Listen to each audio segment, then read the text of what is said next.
معزز سامعین اکرام، السلام علیکم ورحمۃ اللہ وبرکاتہ۔ آج ہم جس بارے میں بات کریں گے وہ ہے کہ علم تعبیر کی فضیلت و تصدیق قرآنی آیات سے کیسے ثابت ہوتی ہے۔ علم تعبیر کی فضیلت و تصدیق آیات قرآنیہ سے کیسے ثابت ہوتی ہے۔ چلتے ہیں اپنے موضوع کی طرف۔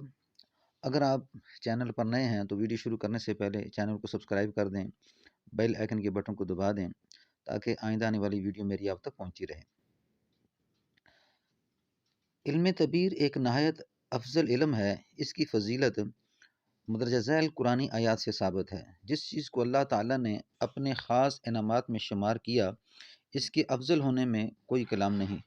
چنانچہ علم تعبیر کو اللہ تعالیٰ نے انعامات یوسفی میں شمار کیا ہے۔ ارشاد باری تعالیٰ ہے وَكَذَلِكَ مَكَّنَّا لِيُوسُفَ فِي الْأَرْضِ وَلِنُعَلِّمَهُ مِن تَأْوِيلِ الْأَحَادِيثِ۔ اس طرح ہم نے یوسف کو اس ملک مصر میں سلطنت عطا فرمائی اور اس کو علم تعبیر خواب سکھایا۔ اگر یہ علم اچھا اور افضل نہ ہوتا تو اللہ تعالیٰ اس کو اپنے انعامات میں کیوں ذکر کرتے۔ انعامات الہیہ میں اس کا مذکور ہونا اس بات کی روشن دلیل ہے کہ علم تعبیر خواب ایک نہایت افضل اور اعلیٰ علم ہے۔ جناب سرور دو عالم صلی اللہ علیہ وسلم نے معراج شریف کے بعد ایک خواب دیکھا جس کی اللہ تعالیٰ خود تصدیق فرماتے ہیں۔ چنانچہ ارشاد خداوندی ہے لَقَدْ صَدَقَ اللَّهُ رَسُولَهُ الرُّؤْيَا بِالْحَقِّ۔ حق تعالیٰ نے اپنے رسول کا خواب سچ کر دکھایا۔ جب اللہ تعالیٰ نے سید الکونین خاتم النبیین حضرت محمد صلی اللہ علیہ وسلم کے خواب کی تصدیق فرمائی ہے تو ثابت ہوا کہ خواب ایک نہایت پر اسرار چیز ہے۔ جبھی تو سید الانبیاء کو بھی خواب دکھایا گیا۔ اللہ تعالیٰ نے آپ کے اس خواب کی تصدیق فرمائی۔ یہ ظاہر بات ہے کہ جو چیز پیغمبروں کو بطور انعام نصیب ہو وہ اس کو اللہ تعالیٰ صحیح اور درست بھی فرما دے۔ اس کے افضل ہونے میں کس کو کلام ہو سکتا ہے۔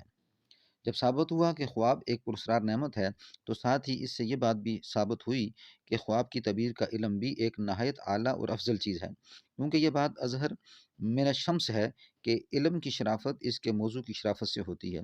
یعنی جس علم کا موضوع، جس کے حالات اس علم میں مذکور ہیں اچھا ہو وہ علم بھی اچھا ہوتا ہے، اور جس علم کا موضوع خراب ہو وہ علم خود بھی خراب ہی ہوتا ہے، جیسا کہ علم سحر ہے۔ اور آیت مذکورہ بلا سے خواب کا افضل و اعلیٰ ہونا ثابت ہو چکا ہے۔ بس ثابت ہوا کہ جس علم میں خواب کے حالات مذکور ہیں وہ علم تعبیر خواب بھی افضل و اعلیٰ ہوتا ہے۔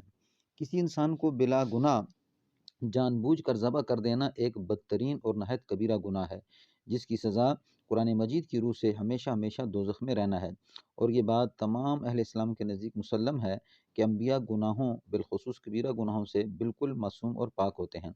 لیکن حضرت ابراہیم علیہ السلام کو جب یہ خواب آیا کہ آپ دیکھتے ہیں، اور اس کا ذکر اللہ سبحانہ وتعالی نے قرآن مجید میں ارشاد فرمایا انی ارا فی المنام انی اذبحک، اے اسماعیل میں نے خواب میں دیکھا کہ تجھے راہ خدا میں ذبح کر رہا ہوں۔